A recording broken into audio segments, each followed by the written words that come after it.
Ó, pra você ver, né? Todo mundo falando do jogo do Brasil e da Noruega, como é que o Brasil perdeu, até o próprio Nando, né? E aí ele conta a história da camisa das lantejoulas, né? Da camisa lantejolada dele. E assim, e faz mais novamente outras críticas ao MBL, enfim. Já que a pauta de hoje é a Copa do Mundo, vamos tecer uns comentários sobre o jogo e depois partir, né, para o outro lado da história, né? Para quem viu o jogo, para quem também não viu, o jogo já começou meio tenso, né? Já começou com o Brasil levando gol nos 2 primeiros minutos e o Brasil teve a sorte, né, de ter o gol anulado por um impedimento. Só naquele momento ali você já percebia que os jogadores eles estavam meio tensos, né? Porque era a primeira seleção que o Brasil iria enfrentar alguém com um nome de peso. Porque o Brasil enfrentou Marrocos, o Brasil enfrentou Haiti, o Brasil enfrentou Japão. E essas seleções elas não têm uma pessoa assim que carrega um nome, né? Como por exemplo, o Brasil tem o Vini Júnior. O Vini Júnior é um cara que tem o seu destaque, que tem o seu prestígio lá fora, né? Que tem um nome reconhecido mundialmente. Esses outros times eles não tinham tanto isso, com exceção da Noruega, que tem o Haaland, né? A pronúncia dele, o nome do nome dele é diferente, mas enfim, é diferente disso que eu falei, né? O que eu quero dizer. Porém, o Brasil teve esse gol nos 2 primeiros minutos, teve a oportunidade de marcar com um pênalti, que ali todo mundo já pensou, cara, é isso aí, o Brasil vai ficar na vantagem 1-0, a gente vai poder respirar um pouco mais aliviado, que não vai precisar ficar correndo o jogo inteiro atrás de resultado, então a gente vai poder respirar um pouco mais aliviado mais cedo. Só que não foi o que aconteceu, né? O Brasil perdeu o pênalti, e aí a moral do time caiu um pouquinho, mais um pouquinho. Terminou o primeiro tempo 0-0, começou o segundo tempo, teve um gol, e aí o cara vai lá e me coloca Neymar, o Ancelotti. E por que eu tô falando isso? Eu tô falando isso porque, pensa só, o Brasil jogou 5 jogos nessa Copa do Mundo. Teve 5 jogos do Brasil, 3 na fase de grupos e 2 agora no mata-mata. Ok. 3 jogos na fase de grupos e 2 no mata-mata. O Brasil nunca colocou o Neymar. Antes desse jogo, ele nunca colocou o Neymar num contexto onde estava se precisando de resultado. Na verdade, o único jogo em que o Ancelotti colocou o Neymar, fora este contra a Noruega, foi no jogo do Haiti, quando o Brasil já estava com o jogo ganho. E o Ancelotti colocou o Neymar nos últimos minutos de jogo. Ou seja, só para dizer que entrou. O jogo já estava decidido. O jogo já estava decidido, o resultado já estava garantido. O jogo estava acabando. E aí o Ancelotti coloca o Neymar. Pra quê? Pra dizer que entrou. Pra dizer que jogou, pra dizer que fez alguma coisa, né? Diferente agora deste jogo contra a Noruega, que o Brasil precisando de resultado, precisando de gol, ele coloca o Neymar. Por quê? Por que me coloca o Neymar? Né? E o Neymar a gente viu que não fez o jogo do Neymar hipotético que tanto se falou, não é? O Neymar hipotético, enfim. Não foi isso que aconteceu. O Neymar ele entrou em campo, não performou da forma como né, o nome dele exige, e teve um gol, né, um pênalti na verdade de consolação, que foi o último ato dele em Copas do Mundo, pelo que se está dizendo aqui, né? Porque o próprio Neymar falou que o ciclo dele acabou, que não sei aqui, que começou no MetLife Stadium e vai terminar no MetLife Stadium. Enfim, o ciclo do Neymar está se encerrando, acabou com esse jogo aí da Copa do Mundo. E ele teve a oportunidade de fazer um último gol, né? deram um pênalti pro Brasil ali, o jogo já deveria ter acabado, né? Já estava para além dos 7 minutos de acréscimos. E o Brasil, ele recebeu a oportunidade de pênalti, ele foi bater, claro que foi ele. E tentou bancar, tentou colocar uma banca ali, tentou intimidar o goleiro, falando, não, escolhe o lado aí, não sei o quê. Mas terminou-se em 2-1, Noruega avança e Brasil fica pelo caminho. Sinceramente, não acho, não, isso não sou eu, tá? Isso era um sentimento nacional. Ninguém acreditava que o Brasil ia ganhar essa Copa do Mundo. Ninguém acreditava, todo mundo queria. Mas se você perguntar, velho, você acha que o Brasil vai ganhar o Hexa nessa Copa?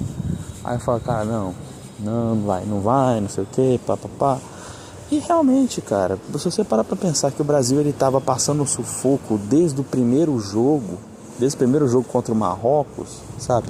O desempenho do Brasil era aquele, ainda você tinha, sabe, não tinha possibilidade de sair do Hexa vir. Mesmo com a camisa de lantejoulas do Nando Moura, isso aí não tinha possibilidade do Hexa vir. Triste que a saída do Brasil da Copa do Mundo veio dessa forma, né? Com o Brasil tendo várias oportunidades de fazer gol. Ele teve várias oportunidades. No primeiro tempo mesmo, ele teve a oportunidade de fazer gol através de um pênalti. Chegava lá toda hora, perto da grande área, fazia boas cobranças, sabe? Tentava converter e não conseguia converter. Entendeu? Então, assim, dava para o Brasil ter marcado mais gols, dava para ele ter segurado, entendeu? Nada que tivesse além do alcance, sabe? Por exemplo, uma coisa é você falar, o Neymar hipotético vai entrar e vai resolver o jogo. Não. Outra coisa é você falar que, beleza, o Brasil ele teve boas oportunidades, ele chegou lá, mas ele não conseguiu converter. Entendeu? Aí é outra história, que foi o que de fato aconteceu. Entende? Então, assim, para o Neymar hipotético, esse sonho acabou. Não tem mais. E sinceramente, cara, que bom que não tem mais. Tá? Que bom que não tem mais. Que bom que a Copa do Mundo ela encerrou, para o Brasil, né? Pelo menos, encerrou da forma que encerrou. Porque realmente tem certas coisas que a gente precisa virar a página, né? Não dá para ficar vivendo na mesma coisa para sempre, né? E a Copa terminar da forma que terminou, com o Neymar entrando em campo, e mesmo o Neymar entrando em campo, mesmo ele marcando um gol que foi dado para ele basicamente, mas mesmo ele marcando um gol, o Brasil perdeu. E mostra que, olha, esse negócio de ficar se pendurando em medalhões, esse negócio de ficar dependendo de alguns astros assim do negócio, funciona para alguns, né? Como é o caso do Messi mesmo, como é o caso do Cristiano Ronaldo, funciona para alguns, se bem que mais para o Messi do que o Cristiano Ronaldo, mas enfim. Mas é muito raro. Não dá pra gente construir uma esperança toda baseada nisso. Então a gente tem que realmente, ok, tá na hora de encerrar o ciclo, então vamos encerrar o ciclo. Sabe, não dá pra ficar perdurando isso pra sempre, não. A gente precisa evoluir. A lagosta ela precisa sair da casca, né, para poder evoluir, para poder crescer. Então vamos sair dessa casca, vamos tirar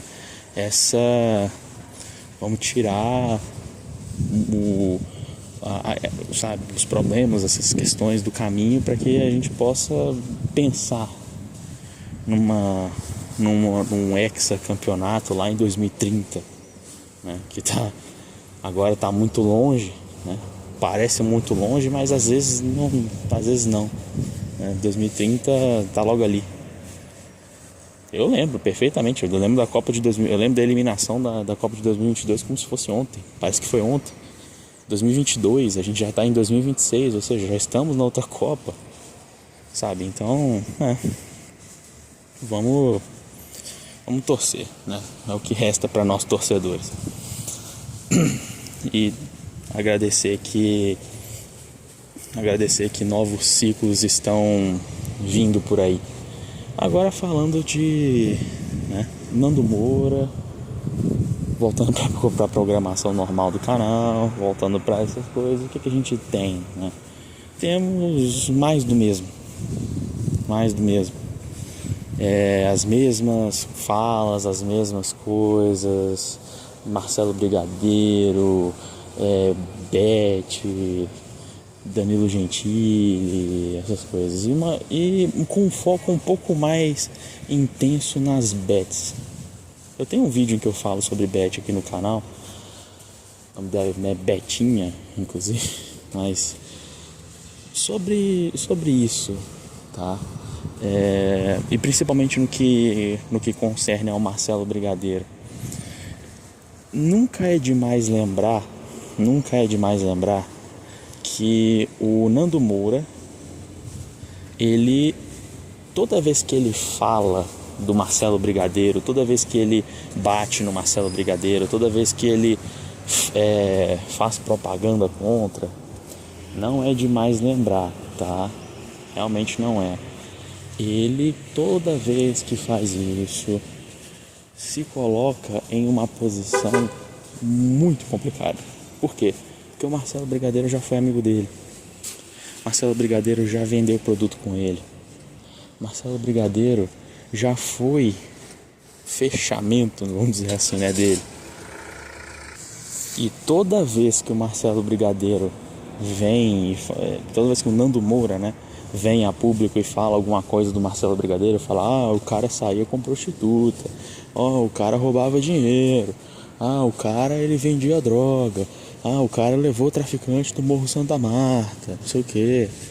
Toda vez que ele fala alguma coisa assim, não é demais lembrar que o Nando Moura é o mesmo cara que está criticando ele hoje, é o cara que, quando ele tinha que vender um produto com o Marcelo Brigadeiro, ele falava na frente das câmeras que fazia escrutínio de 3 anos na vida da pessoa, levantava os dados da pessoa de cima para baixo e via não só se a pessoa era íntegra financeiramente, mas íntegra moralmente, porque o Nando Moura ele não trabalha com pessoas de índole duvidosa. E ele fez esse levantamento e não deu nada. Mas o Nando Moura ele não achou nada. Ora, estranho, curioso, sendo que o próprio Marcelo Brigadeiro ele ia para podcasts, ele ia a público falar sobre esses casos dele. Ele foi para todos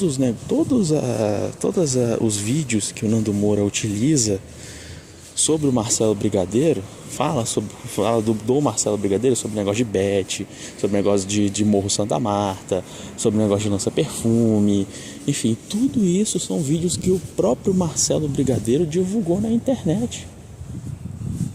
Então, assim, mesmo com esse suposto escrutínio de 3 anos, mesmo com esse histórico amplamente divulgado na internet, você tem o Nando Moura atuando como parceiro comercial e amigo, defensor, porque a gente também tem que lembrar que ele foi até o podcast do Vilela defender o Marcelo Brigadeiro contra o Paulo Cogos, né?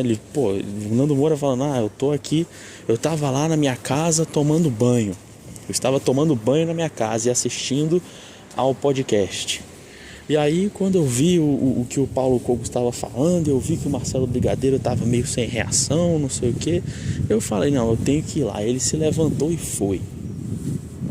Ele se levantou, terminou de tomar banho, se vestiu e foi invadiu lá, né, entre aspas, o podcast do Vilela e interrompeu o debate, enfim, do Marcelo Brigadeiro e do Paulo Cogos. Ele era esse tipo de amigo, vamos dizer assim, eu vou te defender, eu vou te dar suporte, vou fazer isso e aquilo pra você. E ele fazia tudo isso para alguém que ele sabia, ou que pelo menos deveria saber, que era isso tudo aí que ele fala hoje. Então, assim, não é demais lembrar, tá? Não é demais lembrar sobre isso. Não é demais lembrar que o Nando Moura, ele fala que tem muita coisa contra o MBL, que ele sabe de bastidores, que ele sabe de coisas que ele não, pelo menos ainda não divulgou. Inclusive ele falou no vídeo de sábado lá, fala aí, o Renan Santos, sobre as coisas que vocês falam que eu mereço nos bastidores, que eu mereço levar porrada, que eu mereço fazer isso e aquilo. Fala aí no que você fala nos bastidores a meu respeito. Ou seja, o Nando Moura sabe de coisas que rolam nos bastidores do MBL, sabe-se lá há quanto tempo, mas ele subia em carro de som, ele ia para congresso, ele passava pano mesmo. E isso foi uma coisa que ele mesmo confessou abertamente. Falava, cara, eu ouvia coisas estranhas acontecendo dentro do MBL, mas eu me calava, eu passava pano porque eu acreditava no projeto de poder dele. Só que aí vocês foram começando a tomar uma dimensão muito extrema, muito não sei o que, e isso é normal, tá? Eu não tô querendo dizer que falta caráter no Nando Moura porque ele acreditou durante um período no MBL. Não, todos acreditamos no MBL. Todos nós acreditamos no MBL, né? Claro que as pessoas que são contra, são contra desde sempre, mas as pessoas que durante um certo ponto da sua vida acreditaram nas propostas deles, cara, todos passamos por isso, de ter que em algum momento sentar, encarar e falar, não, aqui eles estão cometendo cagada, aqui eles estão cometendo isso, estão cometendo aquilo, e aí tem que tomar decisão se vai continuar apoiando ou não. Isso aconteceu comigo, isso aconteceu com o Nando Moura, isso aconteceu com os dissidentes do MBL. Isso pode estar acontecendo com você que está assistindo esse vídeo, não sei. A questão não é falta de caráter você apoiar um certo político ou um certo partido durante um tempo e depois que o partido político ou o movimento ou o político em si faz uma coisa que passa dos limites, passa do tolerável, você para de apoiar. Não tem nada de errado com isso. O problema é a forma como o Nando vende a coisa. Ele fala, eu não me associo com político canalha, eu não sequer saio de casa para votar nesse tipo de gente, porque não sei o que. Ou seja, ele tenta a todo custo se lavar dessa imagem de uma pessoa que já teve envolvimento com gente de índole duvidosa, que já teve envolvimento com esse tipo de gente. Ele tenta a todo momento se livrar, de se limpar dessa imagem, Mas é o que eu tô falando. Você precisa ter isso em mente. Você precisa ter isso em conta.